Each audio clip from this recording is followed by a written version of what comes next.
BSc part second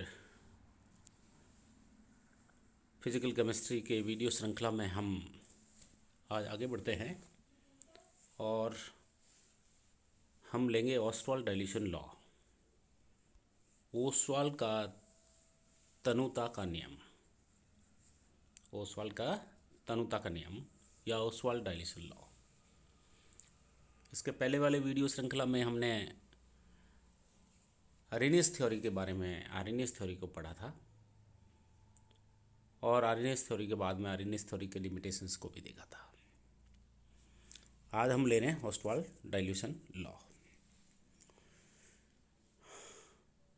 देखिए screen पे focus करें। According to the Arrhenius theory of dissociation, an electrolyte dissociates into ions in water solution. According to Arrhenius theory of dissociation, an electrolyte dissociates into ions in the solution, in the water solution. तो Arrhenius theory के वियोजन के, Arrhenius के वियोजन या आयनन के सिद्धांत के अनुसार वैद्युत अपघट्य जलीय विलयन में आयनों में वियोजित होता है, आयनित होता है। ये बात कही थी उस आर्हेनियस के थ्योरी में। These ions are in a state of equilibrium, और ये सभी के सभी आयन साम्य अवस्था में रहते हैं, उस अवस्था के अंदर रहते हैं विद द अनडिसोसिएटेड मॉलिक्यूल्स। किन के साथ रहते हैं? अवियोजित अणुओं के साथ में। तो आर्हेनियस सिद्धांत ये कह रहा है कि वैद्युत अपघट्य जलीय विलयन में आयनों में वियोजित होता है और ये आयंस साम्य अवस्था पर अवियोजित अणुओं के साथ साम्य अवस्था की स्थिति में रहता है। This equilibrium is called the ionic equilibrium, और यही साम्य अवस्था आयनिक साम्य अवस्था कहलाती है। कौन सी साम्य अवस्था? कि ऐसी अवस्था जिसमें वैद्युत अपघट्य के जलीय विलयन में उसके आयंस और उसके अवियोजित अणु एक साम्य अवस्था की स्थिति में रहते हैं, और इसको आयनिक इक्विलिब्रियम, इस इक्विलिब्रियम को आयनिक इक्विलिब्रियम या आयनिक साम्य अवस्था कहते हैं। इस बात को ओस्वाल्ड ने नोट किया, गौर किया था इस पे। So Oswald noted that the law of mass action can be applied to the ionic equilibrium as in the case of chemical equilibria. Oswald ने ये नोट किया था कि लॉ ऑफ मास एक्शन है, द्रव्य अनुपातिक क्रिया का नियम है,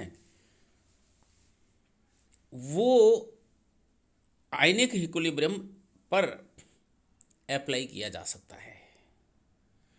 तो हम देखें, कल्पना करते हैं हम, let us consider a binary electrolyte A B which dissociates into the solution to form the ions A positive plus B negative. ये बात क्या बात कही? हम यहाँ चल रहे हैं कि late us consider a binary electrolyte, इसकी बात करी, AB that dissociates into solution to form ions A positive and B negative। ये दो आयंस इसने दिए। तो एक विद्युत अपघट्य पर विचार करते हैं जो कि AB हैं, और यह विद्युत अपघट्य विलयन में A पॉजिटिव तथा B नेगेटिव आयंस देते हैं, और इसकी रिएक्शन हमने यहाँ लिखी है, इसको देखो। दूसरी बात, let C moles per liter be the concentration of electrolyte। माना कि वैद्युत अपघट्य की सांद्रता C मोल प्रति लीटर है। ये जो विद्युत अपघट्य AB है, इसकी सांद्रता क्या है? C मोल प्रति लीटर। एंड अल्फा, ये alpha, and alpha it's degree of dissociation. तो माना कि विद्युत अपघट्य की सांद्रता C मोल प्रति लीटर तथा अल्फा इसका डिग्री ऑफ डिसोसिएशन या वियोजन की मात्रा है। Then the concentration terms at equilibrium may be written as. तो सांद्रता की जो टर्म्स है साम्य अवस्था पर, वो निम्न प्रकार से लिखी जा सकती है। कैसे लिखी जाएगी? पहले विद्युत अपघट्य के लिए, विद्युत अपघट्य विलयन में आयनित होता है, दोनों आयंस दे रहे हैं, फिर उनकी कॉन्सेंट्रेशन। तो नंबर 1 ये पहला है, number 1 A B means concentration of A B is equal to C into, हमने माना है कि C moles per litre concentration है इलेक्ट्रोलाइट की, तो C into 1 minus alpha moles per litre, ये हो गई इसकी कॉन्सेंट्रेशन। किसकी? विद्युत अपघट्य की, इलेक्ट्रोलाइट की। अब ये विद्युत अपघट्य किस किस के अंदर वियोजित हो रहा है विलयन में? ए पॉजिटिव प्लस बी नेगेटिव। तो दूसरी जो कॉन्सेंट्रेशन है वो होगी ए प्लस की। So concentration of A positive ion is equal to C alpha mole प्रति लीटर। और तीसरा हो गया, तीसरे आयन में विभक्त हुआ ये, तो बी नेगेटिव की, तो बी नेगेटिव की concentration is equal to C alpha mole litre inverse. इस प्रकार से हमने ये देखा कि एक विद्युत अपघट्य ए बी हैं जो विलयन के अंदर ए पॉजिटिव और बी नेगेटिव में विभक्त हो रहा है, आयनित होता है, जिसकी इक्वेशन ये होती है कि A B is equal to A positive plus B negative. माना कि सी मोल पर लीटर कॉन्सेंट्रेशन है विद्युत अपघट्य की और एल्फा इसकी डिग्री ऑफ डिसोसिएशन है, वियोजन की मात्रा है। तो साम्य अवस्था पर कॉन्सेंट्रेशन टर्म्स को निम्न प्रकार से लिखा जाएगा। विद्युत अपघट्य ए बी के लिए कॉन्सेंट्रेशन होगी C into 1 minus alpha mole per litre. Ion A positive के लिए है C into alpha because degree of dissociation is alpha mole per litre, and B negative के लिए हो गई सी alpha mole per litre. Now applying law of mass action, law of mass action या द्रव्य अनुपातिक क्रिया नियम लगाते हैं। तो रेट ऑफ डिसोसिएशन क्या होगी? पहले हम इसके विद्युत अपघट्य की बात कर रहे हैं साम्य अवस्था पे, सो K1 से इंगित कर देते हैं मान लो। तो रेट ऑफ डिसोसिएशन या वियोजन की मात्रा है वो K1 into C into 1 minus alpha. C is concentration of electrolyte और 1 माइनस एल्फा इसकी विद्युत अपघट्य की डिसोसिएशन की डिग्री ऑफ डिसोसिएशन एल्फा है, तो मान लो एक इकाई थी तो 1 माइनस एल्फा बची multiplied by the concentration. So rate of dissociation is equal to K1 into C into 1 minus alpha. जबकि यही आयंस आपस में क्रिया करके वापस ए बी का निर्माण भी कर सकते हैं, तो रेट ऑफ कॉम्बिनेशन क्या हो गई? That is K2। So K2 into C into alpha into C into alpha.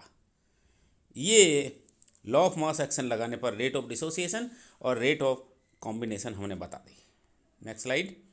तो इक्विलिब्रियम पर क्या पोजीशन होगी, साम्य अवस्था पर क्या पोजीशन होगी?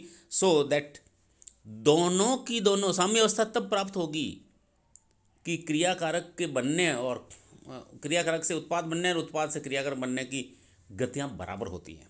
इसका मतलब rate of dissociation is equal to rate of combination. तो at equilibrium rate of dissociation is equal to rate of combination means K1 into C into 1 minus alpha is equal to K2 into C alpha into C alpha. ये वाली बात कर रहे हैं। K1 into C into 1 minus alpha is equal to कितने किसके बराबर हो गया? कॉम्बिनेशन के बाद में। So K into C alpha into C alpha. और इस इक्वेशन को हम कैसे लिख सकते हैं? हम ऐसे भी लिख सकते हैं कि K1 upon K2 will be equal to C alpha upon C alpha upon C minus C into 1 minus alpha, and it is termed as KC। ठीक है, इसको हमने KC नाम दे दिया। Therefore it can be written as KC is equal to alpha square C, ये वाली equation, upon alpha square C upon 1 minus alpha. देखिए दो C हैं, C alpha and C alpha, so 1C से नीचे वाला C कैंसिल हो गया, तो C इंटू अल्फा स्क्वायर ये आ गया ऊपर, और नीचे बचा है टर्म 1 माइनस अल्फा ओनली।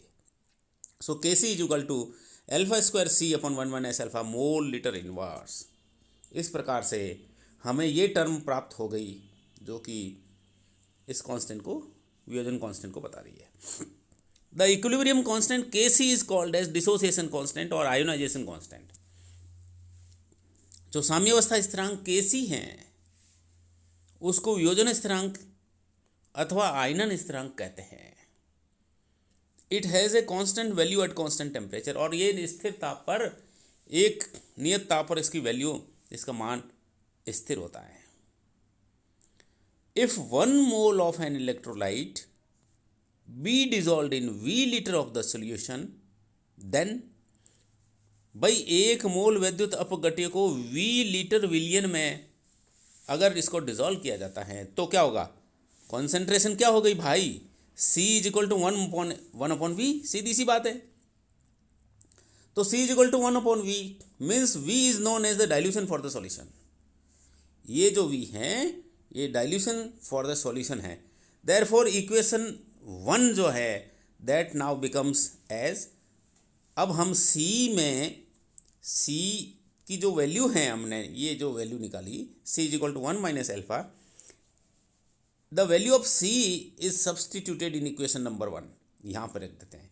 तो इक्वेशन नंबर 1 बिकम्स नाउ क्या बन जाएगी, C देखो, so Kc is equal to alpha square upon 1 minus alpha into V upon, देखो C एल्फा स्क्वायर C था और वो C is equal to 1/V है, तो alpha square Kc is equal to alpha square upon 1 minus alpha into V. तो ये equation हमें प्राप्त हो गई। This one is an important equation. So ये समीकरण 2 जो हैं वो वियोजन स्थिरांक आयनन स्थिरांक की इक्वेशन को रिप्रेजेंट करती है। Now this expression which correlates the variation of the degree of dissociation of an electrolyte with dilution is known as Ostwald dilution law। तो ये जो समीकरण है ये समीकरण ही ओस्टवाल तनुता नियम कहलाती हैं। This expression which correlates the variation of degree of dissociation of an electrolyte with dilution, वह समीकरण जो किसी वैद्युत अपघट्य के वियोजन की मात्रा को या वियोजन मात्रा की वेरिएशन को तनुता के साथ प्रदर्शित करती है, संबंधित करती है, संबंध दर्शाती है, उस समीकरण को ओस्टवाल्ड डाइल्यूशन नियम कहते हैं। अब हम देखते हैं इसको for weak electrolytes. For weak electrolytes the value of alpha is very small as compare to 1। जो दुर्बल वैद्युत अपघट्य हैं उसके लिए ओस्टवाल्ड डाइल्यूशन नियम किस प्रकार का होगा वो देखना चाह रहे हैं हम। तो वीक इलेक्ट्रोलाइट के लिए ये ले रहे हैं हम, ये कह रहे हैं कि the value of alpha, alpha क्या है, degree of dissociation, is very very small as compare to 1। यहाँ पे इक्वेशन के अंदर जो है एल्फा उसकी बात कर रहे हैं, ये 1 की तुलना में बहुत स्मॉल है। So that in most of the calculation we can take 1 minus alpha is equal to 1। भाई एल्फा जो है 1 से बहुत कम है, छोटा है। जब 1 माइनस एल्फा में एल्फा बहुत कम है तो 1 माइनस एल्फा को एल्फा 1 या 1 के बराबर ही माना जाएगा। Thus the Ostwald dilution law expression becomes for weak electrolyte क्या बन जाएगा, 1 माइनस एल्फा 1 ही हो जाएगा, तो Kc is equal to alpha square upon V। ये इक्वेशन जो है वो वीक इलेक्ट्रोलाइट के लिए हो गया। Then it implies that the degree of dissociation of weak electrolyte is proportional to the square root of the dilution. It implies that degree of dissociation of a weak electrolyte is proportional, किसके proportional हो गया, to the square root of the dilution, dilution के square root के वर्गमूल के समानुपाती होता है। कैसे हुआ कि भाई Kc is equal to alpha square upon V है, तो alpha square is equal to क्या हो गया भाई, alpha square is equal to हो गया आपका Kc इंटू V। ठीक है, ये हो गया alpha square, alpha square is equal to Kc into V है, तो एल्फा इज इक्वल टू क्या हो गया, एल्फा इज इक्वल टू ये वाली इक्वेशन आ गई under root Kc into V, और Kc कॉन्स्टेंट है, इसको बाहर निकाल दिया, so alpha is equal to K dash into under root V। और इसी को हमने भाषा के रूप में लिखा है कि degree of dissociation of weak electrolyte जो है ये एल्फा, वो स्क्वायर रूट ऑफ डाइल्यूशन या तनुता के वर्गमूल के समानुपाती होता है। ये ओस्टवाल्ड का नियम दुर्बल विद्युत अपघट्य के इस रूप में होगा। Now for strong electrolyte, strong electrolyte के लिए ओस्वाल्ड डाइल्यूशन लॉ किस रूप में दिखा जाएगा?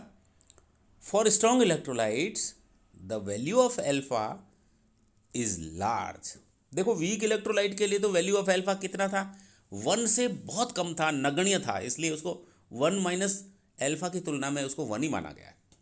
लेकिन यहाँ कह रहा है कि एल्फा की वैल्यू बहुत ज़्यादा होती है स्ट्रॉन्ग इलेक्ट्रोलाइट की स्थिति में, then it can not be neglected in the comparison with 1। और अगर ऐसी स्थिति है तो भाई इसको हम नेग्लेक्ट नहीं कर सकते इन कंपेरिजन टू 1, यानी समीकरण में 1 माइनस एल्फा की जगह 1 नहीं लिख सकते, नेग्लेक्ट नहीं कर सकते एल्फा को। Therefore thus we have to use the original expression number 2, समीकरण 2 को ही प्रयुक्त करेंगे स्ट्रॉन्ग इलेक्ट्रोलाइट, क्योंकि 1 माइनस एल्फा में केवल 1 काम में नहीं ले सकते। तो K C is equal to alpha square upon 1 minus alpha, ये इक्वेशन है अपनी, ये वाली। K C is equal to alpha square upon 1 minus alpha into V. अब समीकरण को खोल दो, क्या हो जाएगा? तो alpha square is equal to हो गया K C into V minus alpha K C into we. ठीक है, 1 माइनस एल्फा को के सी और वी से मल्टीप्लाई कर दिया तो इक्वेशन आ गई alpha square is equal to K C into V minus alpha into K C into V, which gives the quadratic equation. Quadratic equation कैसे दे दिया? एल्फा स्क्वायर प्लस इसको इस साइड में ले गया इक्वल्स टू के, तो क्वाड्रेटिक इक्वेशन बन जाएगी। So alpha square plus alpha into K C into V minus के सी वी विल बी 0। ये क्वाड्रेटिक इक्वेशन बन गई। And from this equation the alpha can be evaluated. तो वीक इलेक्ट्रोलाइट के तो उस प्रकार से निकाल दिया, 1 माइनस एल्फा में से एल्फा को नेग्लेक्ट करके, और यहाँ नेग्लेक्ट नहीं कर सकते हैं तो क्वाड्रेटिक इक्वेशन के रूप में लेकर के एल्फा की वैल्यू ज्ञात की जा सकती है। तो इस प्रकार से हमने आज ओस्टवाल्ड तनुता नियम को कंप्लीट किया है और आगे इसके लिमिटेशन के बारे में पढ़ेंगे। Thank you.